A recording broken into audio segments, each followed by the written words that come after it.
Herkese merhaba arkadaşlar, kanalımıza hoş geldiniz. Afra Saraçoğlu ve Okan Buruk'tan aşk iddialarına ilk yanıt.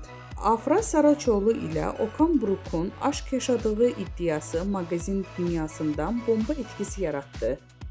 Akşam yemeği ve sosyal medya takibinin söylentilerinden kulaktan kulağa yayılırken Afra Saraçoğlu iddialara res çekti. "Böyle bir şeyden haberim bile yok.